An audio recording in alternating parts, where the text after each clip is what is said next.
here with Jim Lee, CEO of Susquehanna Polling and Research. Your recently released poll was about Senator John Fetterman's job approval. Why are you choosing to poll on this topic now? Well, Senator Fetterman is a couple of years into his term. He doesn't run again until 2028. But it's always good to get a snapshot of what voters are thinking as it relates to the job that he's currently doing. He's in the news a lot as an elected official. He's been very much an enigma in the eyes of many because he's been so willing to speak the cold, hard truth, regardless of whether or not it benefits his political party or not. So he's really a unique politician for so many reasons. And we thought it would be an excellent opportunity to find out what voters think of the job he's doing so far in Washington, Ellen. Now let's take a look at your first poll. It was Senator John Fetterman's overall job approval, and 41% of responders approve of his job, 37% disapprove, and 22% said they were not sure. Why do you think people responded this way? So there's a couple of things going on here.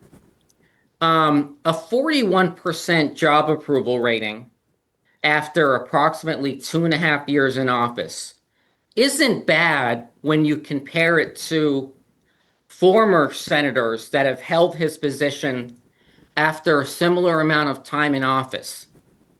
For instance, and that really helps put it in perspective, because when Bob Casey was our U.S. Senator, we did a survey approximately 2.5 years into his first term, which is comparing apples to apples with John Fetterman now. And Senator Casey at the time had a 37% approval rating. Here we have Fetterman at 41. So all in all, Fetterman is overperforming when you compare him to former Democratic senators at this same period in time after about 2.5 years in office. So on the surface, Ellen, these numbers don't look bad for Senator Fetterman to have a 41% job approval rating after 2.5 years in office. I mean, some people are still getting warmed up to the guy, still learning about what he's doing. However, there's a big footnote to this. When you look under the hood, his approval rating with Republicans is actually higher than it is with Democrats in Pennsylvania. That is an absolute anomaly because he's a Democrat member of the U.S. Senate. He sits with the Democrats. He caucuses with them. He campaigned as a progressive. And yet here we are with this very striking poll result, which shows more Republicans approve of the job he's doing than Democrats. That is very newsworthy because it should be the exact opposite. He should have a higher approval rating with voters in his own party than with Republicans. I mean, that's just common sense. But John Fetterman is not a typical politician. Since he has been elected, he has been very bullish, would be the word I would use, in terms of expressing support for some Trump policies that he finds favorable. So he's taken sides with Donald Trump over the objections of his Democrat Party on a host of issues. For instance, he was a strong advocate and has been an unabashed supporter of Israel in its war with Hamas. Many Democrats find that to be repugnant, to use that term. He recently expressed support for Trump's bombing of Iranian military targets. That is a big deal because some in Fetterman's own party have called for Trump to be impeached because of those bombings. Fetterman has also been very vocal about the fact that his party, the Democratic Party, has not done a good job securing the U.S. border with Mexico on terms of immigration policy. And Fetterman even said in a televised interview, and I quote, "Our party has done a terrible job at the border, and we deserve to pay a political price for that." In other words, he's almost suggesting Democrats got what they deserved in the last election, where Republicans took control of the U.S. Senate, the Republican Congress, and of course the presidency under Donald Trump. So you have this confluence of issues that Fetterman has been very vocal about, where he's expressed support for Republican policies. And the list goes on and on. I mean, I just gave you a few, but because of that, Republicans have warmed up to the job that Fetterman's doing, to the point where 45% of Republicans in this poll say they approve of the job that Fetterman's doing as their Democratic senator. But compare that to only 40% of Democrats that approve of the job Fetterman's doing. So why is this a big deal? In my opinion, this exposes the weakness that John Fetterman has in his own base. And he, based on these current numbers, Ellen, if he faces a Democratic primary opponent in his next reelection campaign, assuming he decides to run for reelection in 2028, he should be thought to be very vulnerable to a Democratic primary challenge, especially coming from the left, because he has so moderated his positions. I mean, he even called his own party's brand, quote, toxic. I mean, who does that? Who calls their own party's brand toxic? So he's almost repudiating the platforms of his Democratic Party in a public way. And that's endeared him to many Republicans. Now, Republicans say they approve of the job he's doing, but here's the real rub. There's no guarantee they'd actually vote for him. I mean, it's one thing to say, yeah, I approve of the job he's doing, but when all is said and done, when you get behind the curtain on election day, are Republicans really going to pull the lever for a Democratic U.S. Senator? I think it really depends on who the Republican nominee is at the time in 2028. But John Fetterman, in my opinion, based on this poll, has got a real challenge. He has to decide what kind of brand he wants to promote for himself. Does he want to be known as someone who's, aligns with the Democratic Party on their core issues? Because that's the lady that brought him to the dance, so to speak? Or does he want to continue to be this outspoken critic of his own party and take sides with Donald Trump? By the way, he was the first Democratic senator to actually visit Trump at Mar-a-Lago after Trump got elected, and was the only Democratic senator, the only one, to vote to approve Trump's nominee for Attorney General, Pam Bondi, the only Democratic senator to approve her nomination to be Attorney General. So the list goes on in terms of the policies that Fetterman has broken ranks with. And that's why in this poll, you see he's doing surprisingly well with Republicans, which should be the complete opposite of what you would think you would want to see here. Now, the poll also asked about another Pennsylvania Democrat, which is Governor Josh Shapiro. And the question was, do you feel Governor Shapiro has delivered major accomplishments during his term in office, with 43% saying yes, 40% saying no, and 16% saying unsure? What do you think those major accomplishments were?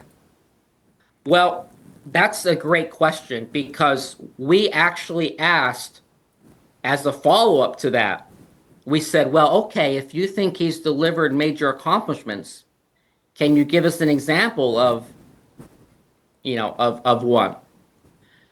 And 1 in 3 voters that got that question couldn't actually name an accomplishment of his. They just like the job he's doing. But so that's a big deal because this question was sponsored by the Commonwealth Foundation, which is a conservative-leaning think tank. They have been very critical of the job that Shapiro's doing, and in fact, have authored a study that suggests that he is one of the lowest performing governors in terms of accomplishments in history. And this poll would seem to validate that because only 43% of Pennsylvanians say, yeah, I think he's delivered accomplishments. But when we ask them and press them for an example, 1 in 3 voters said they couldn't name one. Among those voters that actually had an opinion, they cited his record basically on education funding because he's been a strong advocate for public education and spending more tax dollars in public schools. He's also been very strong in terms of his stewardship of the Pennsylvania economy and trying to attract businesses from out of state to relocate to Pennsylvania. I know he's recently taken some credit for an Amazon decision to relocate a major operation in Pennsylvania. So among the answers people had, they seemed to focus on the economy and public education. But again, 1 in 3 people that got that question couldn't name an accomplishment, which suggests to me that his support is a mile wide, but only an inch deep because people, they read about him in the paper. They kind of like his public persona. He's out there. He's at ribbon cutting ceremonies. He's doing press conferences. But when push comes to shove, here we are on July 1st without a state budget. The third year in a row under Shapiro's administration that we've had a budget that has not met the constitutionally approved deadline. So while he's out there campaigning, so to speak, and talking about national issues and doing ribbon cutting ceremonies, some people are suggesting you need to roll up your sleeves and get this budget done for Pennsylvania because the Constitution requires that it be passed by June 30th, and you're not doing your homework. Lastly, Governor Shapiro is also up for re-election, this time just sooner in 2026. Based off of these poll results, how do you feel that election is going to go for him? Well, a couple of things there. In asking Pennsylvanians if they approve or disapprove of the job that Shapiro has done, and we didn't test it in this particular poll, but in past polls, a majority of Pennsylvanians say they approve of the job he's doing. He is a likable guy. Pennsylvanians like his style. He speaks well on the cuff. He, according to many voters, seems to have made a connection with Pennsylvanians when it comes to economic security, education, providing a safety net for people that are at the lowest income rungs of the ladder. He seems to be a champion for the underprivileged and the underserved. So he has a public persona that will make him a formidable opponent. The problem is, and I think the real question is, can he be beaten by a Republican candidate who is going to lay out the platform that Shapiro has been an ineffective governor? And that'll be a decision that Pennsylvania voters will have to make, because on the one hand, they're going to be hearing the narrative from the Shapiro administration that he gets stuff done, that he's been really effective. You remember he helped to orchestrate the rebuilding of I-95 after a horrible traffic accident there and the bridge caught on fire. Interestingly enough, not many voters in our survey mentioned I-95 as one of his big accomplishments. So it almost seems like that's in the rearview mirror for people. But Pennsylvanians will be hearing the narrative that he has been a strong leader. The counter argument to that is the Republican nominee for governor will make the case that he has been quite the opposite, that he's been ineffective. And they will point to 3 budgets in a row where we currently have a stalemate with Pennsylvania's budget yet again. And the Republican narrative will be that Shapiro can't live within his means when it comes to state spending, because his recent budget, which is a $51.5 billion budget, comes along with a 9% increase in state spending. And that's problematic to many Republicans who say, we can't afford to spend money like that because we're looking at a structural deficit. And the reason is because the Independent Fiscal Office has determined that Shapiro's budget blueprint relies on incoming revenues from 2 sources of revenues that haven't even been approved yet by the legislature. Those are taxing skill games of chance and legalizing recreational marijuana. So Shapiro is counting on revenue from those 2 sources of income to prop up his 9% increase in spending when the legislature hasn't approved either of those legislative initiatives. So there's some people that question the sincerity of his budget blueprint because it relies on spending money that isn't even there yet.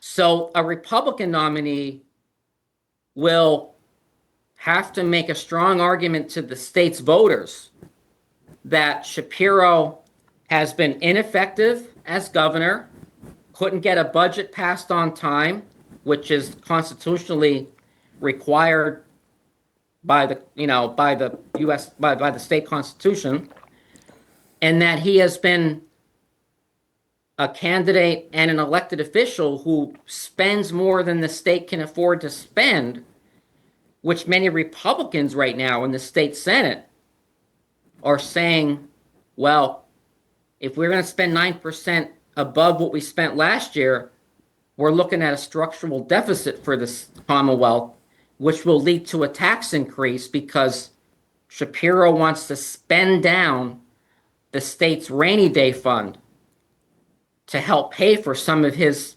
programs. And Republicans have been adamantly opposed to spending down a reserve account they feel is only there for emergency purposes. So back to your central question, Shapiro is a good politician. He comes from the right area of the state in the Southeast because he's a former Montgomery County legislator. That's where the people are. 1 in 3 voters in the Commonwealth lives in either Philly or the 4 suburban collar counties. So from a regional standpoint, Shapiro comes from the right area of Pennsylvania. and has been viewed as a national, politician in terms of his public persona. So he'll be tough to beat, but the question becomes, what does the political environment, Ellen, look like the year he's running? Is there you know, is there a, a tailwind for Republicans where they seem to be benefiting from the political wins? Or will it be a Democrat year where voters are looking to maybe reestablish some checks and balances and want to put more Democrats back in office because the Republicans control the whole shooting match right now in Washington, D.C., not in Harrisburg, but in Washington, D.C.? We've been speaking with Jim Lee, CEO of Susquehanna Polling and Research. Thank you for your time. Thank you, Ellen.